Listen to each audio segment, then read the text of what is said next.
This is not a cookery program because I suck at cooking. Because the easiest thing in the world to make is a pancake, but I've still bought it in a tub. But this is still about driving.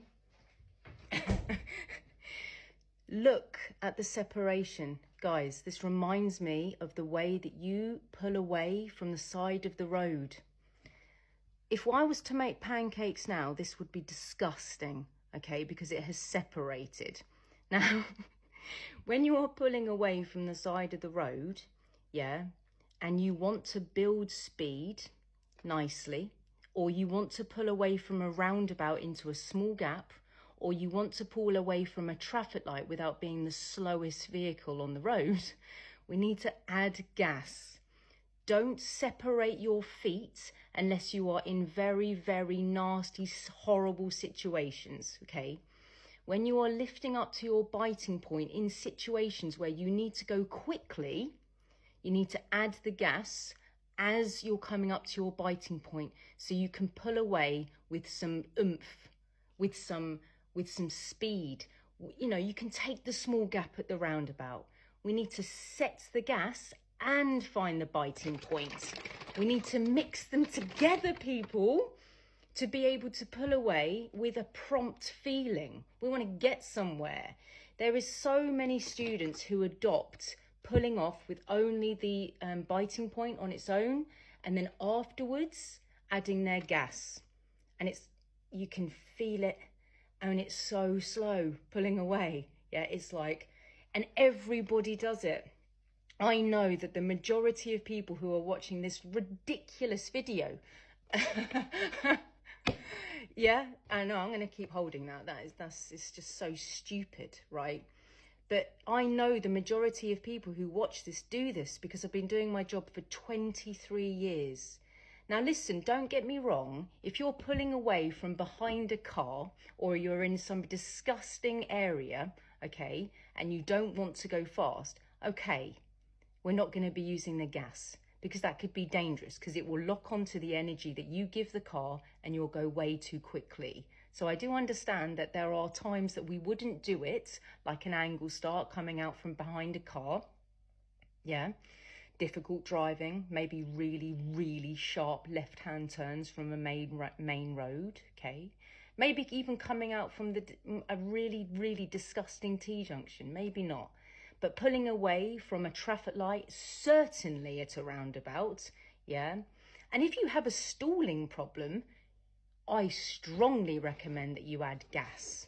If I have a student come into one of their lessons and they have one of these weird lessons where they stall 1 billion times, and I mean 20 times, maybe even 30 times a lesson, sometimes this happens, yeah. It's rare, but there are times when a lesson will be absolutely horrendous, and it's because they are not using enough gas to pull away. Add your gas when you get to the biting point. Learn how to do it properly, okay? Set the gas on a flat at 1,500 revs, okay? Look at the rev counter if you need to. Hear the gas, hear the energy, hear the power to get that heavy car moving. It's so heavy. The car is so heavy. We need to give it some help for that tiny little gap at the roundabout. Otherwise, we're going to be crawling in and making the person on the right slow down, which is dangerous and a fail on your driving test. As you know, probably, some of you, yeah, you pull into a roundabout and make the person on the right slow down. Yeah. On a hill start, you want to set your gas more, maybe up to 2,000 revs, depending on the size of the hill. I've made videos about it if you want to go and have a look. We need more energy. Yeah. If you pick up bags as a human being, if you were to pick up some bags, you would go, ugh, because they're so heavy. If you pick up dumbbells, you're going to make a noise because it's heavy. The car is heavy. We need the energy noise. Some of my students call the car Rory because I've told them that my car is called James Rory. That's his middle name, okay?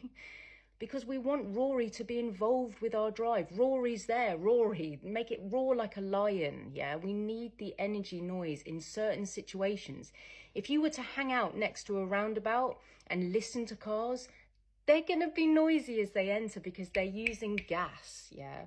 If somebody's moving off from a hill start, they're going to be getting Rory involved. The lion's going to be there helping out to make you go up the hill. If you had a heavy shopping trolley, yeah, there's effort at the beginning because it's heavy. It's effort at the beginning. You need to put in more energy at the beginning to get the trolley moving. It's full of food, yeah. You've shopped at Lidl so you can afford it. You've filled it up. I'm not. If Lidl wants to give me some money for this video, fine. Yeah, just bring it on. Yeah, no one's sponsored me yet. Been doing this online stuff for 2.5 years, 2 years. I can't remember. I need a sponsorship. What can I tell you? Who's this by? Tesco's. Anybody of that stature, of that status, just watch my video and help me out, yeah? I've got interesting things to say. But if you are literally pushing a heavy trolley full of food, you need to put more effort in, yeah? And then when it's moving, fair enough, just put a finger on it. Even a little baby finger, because it's already got that momentum. It's already got that movement. Not hard when you're already moving, yeah? I hope this silly video has helped somebody, because this is common.